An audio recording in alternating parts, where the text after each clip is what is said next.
Well, good morning. Welcome to our next virtual walk, and today we're going up high and we're going to explore the moorland, and our path is following this sunken lane, and these have been used for hundreds of years, and you can see the depth of the lane, the height of the hedge above us. Remember, our hedges are stone and earth, they're not shrubs like English hedges, and they're lined with superb violets. Remember, we've got pennywort growing here, umbilicus rupestris, umbilicus of the stomach because it looks like a little navel, and pink campion, ferns, really lush, but be interesting to see the difference with the vegetation as we climb out onto the moorland.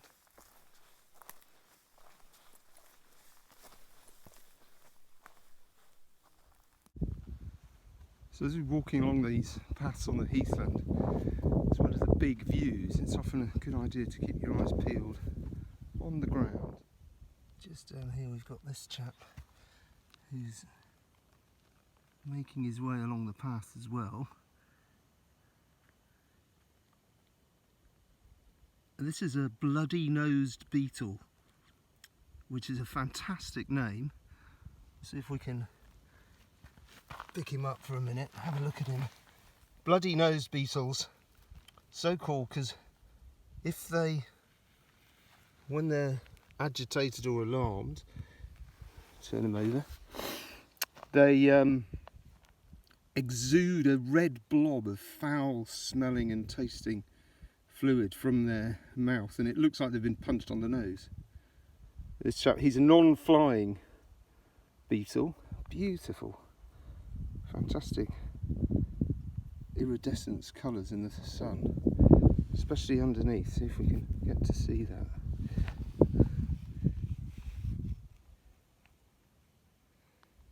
And these, you often see them dawdling along the path, and they're lovely. They feed on plants, a family of plants, the bedstraws, Gallium family, bloody-nosed beetle. Brilliant name. We'll put him off the path so he doesn't get trodden on.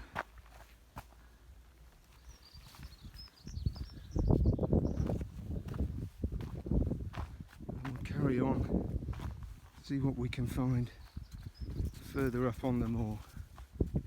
Just to give you a flavour of what we're walking amongst today, high up here.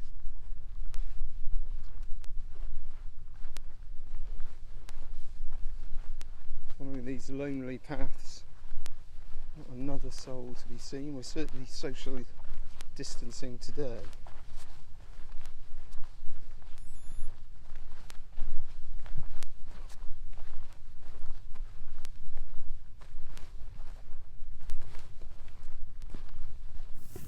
So we've come up high on the moorlands today, and it looks like a uniform brown, green wilderness really, but actually it's full of amazing different plants. And the wet bits we have here, we get this stuff growing.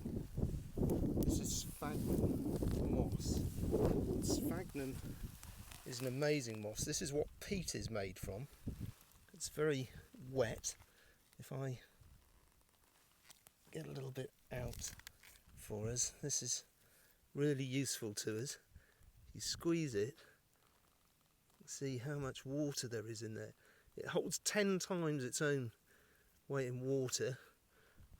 Always put a little bit back. We can use this to filter drinking water. We can drink that water because it's mildly antiseptic.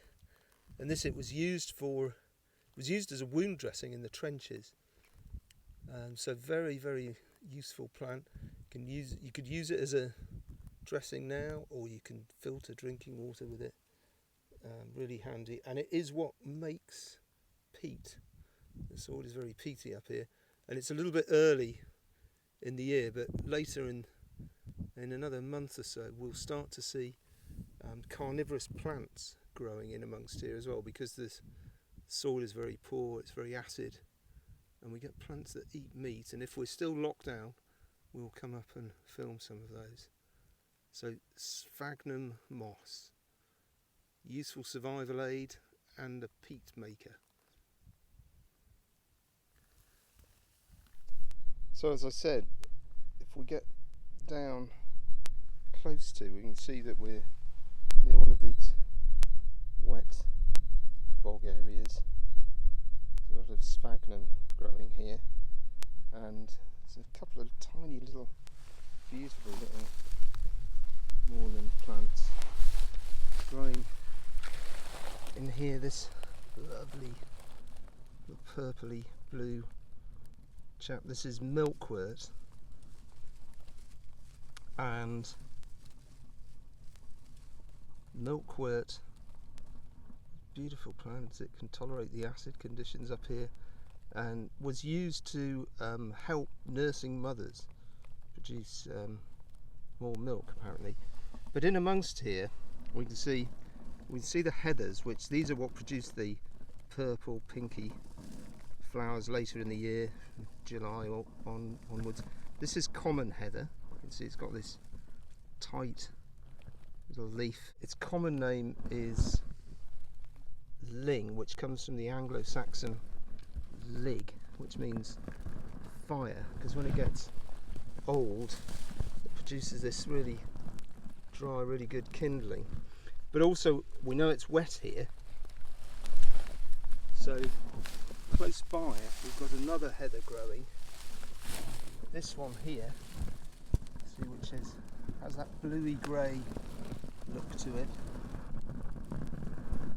and the leaves are in little whorls, little crosses round the stem. This is cross-leaved heath, or Erica tetralix, and this grows where it's wet. It doesn't grow where it's dry. The flowers a little bit later. So as I say, although it all looks very much like a uniform brown green landscape, actually there's a lot going on down up close.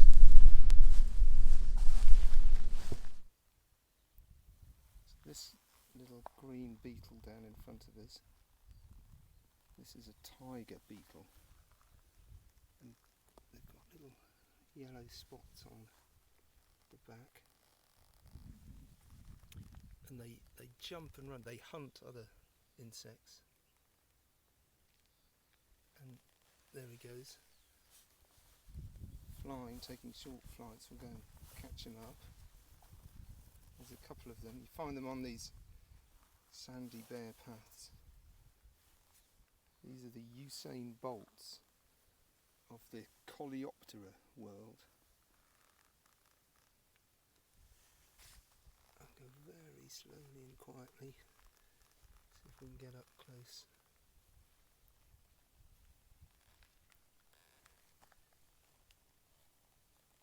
And they hunt other insects.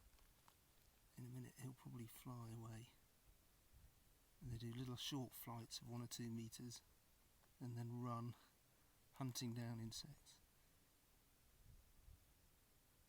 Fantastic. Making our way back down these ancient trackways that lead up onto the moors, and you won't be able to smell it, but this gorse is just fantastic. It smells of coconut in the sun. And that's a little exploration of